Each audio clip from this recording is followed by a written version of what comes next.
অবশেষে সীমান্ত উত্তেজনার মধ্যে ভারতের সাম্প্রতিক আগ্রাসনের জবাবে পাকিস্তান বিমান বাহিনী অন্তত ৫টি ভারতীয় যুদ্ধ বিমান ভূপাতিত করেছে বলে দাবি করেছেন দেশটির প্রতিরক্ষা মন্ত্রী খাজা মোহাম্মদ আসিফ। পাকিস্তানি গণমাধ্যম জিও নিউজকে দেয়া এক সাক্ষাৎকারে তিনি বলেন, পাকিস্তান যথাসময়ে অত্যন্ত সুনির্দিষ্টভাবে প্রতিক্রিয়া জানিয়েছে। আমাদের বাহিনী দক্ষতার সঙ্গে দেশের আকাশ সীমা রক্ষা করেছে এবং আক্রমণের উপযুক্ত জবাব দিয়েছে।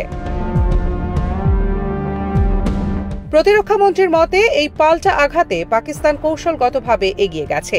তিনি জানান, দেশটির সশস্ত্র বাহিনী সর্বোচ্চ সতর্কতায় রয়েছে এবং জাতীয় নিরাপত্তা রক্ষায় তারা সম্পূর্ণ প্রস্তুত। এদিকে পাকিস্তানের নিরাপত্তা সংস্থার সূত্র দিয়ে এক প্রতিবেদনে বলা হয়েছে, সাম্প্রতিক এই উত্তেজনার মধ্যে ভারতীয় বিমান বাহিনীর 3টি যুদ্ধ বিমান এবং একটি ড্রোন গুলি করে ভূপাতিত করা হয়েছে। প্রতিবেদন অনুযায়ী বাহাওয়ালপুর সীমান্তের কাছাকাছি ভারতীয় আকাশ সীমায় একটি রাফায়েল ও একটি Su-30 যুদ্ধ বিমান গুলি করে নামানো হয়।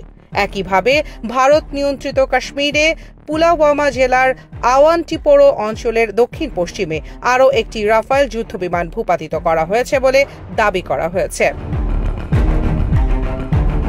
সরকারি সূত্রের বরাতে বলা হয়েছে, পাকিস্তানের সব যুদ্ধ বিমান সফলভাবে নিজ নিজ ঘাঁটিতে ফিরে এসেছে এবং এই অভিযানে কোনো ধরনের ক্ষয়ক্ষতি বা প্রাণহানির ঘটনা ঘটেনি। এদিকে ভারতের কিছু গণমাধ্যমও পাকিস্তানের দাবির সঙ্গে সাদৃশ্যপূর্ণ খবর প্রকাশ করেছে। তবে ভারত সরকার এখন পর্যন্ত আনুষ্ঠানিকভাবে এসব দাবির সত্যতা স্বীকার করেনি বা প্রতিক্রিয়া জানায়নি।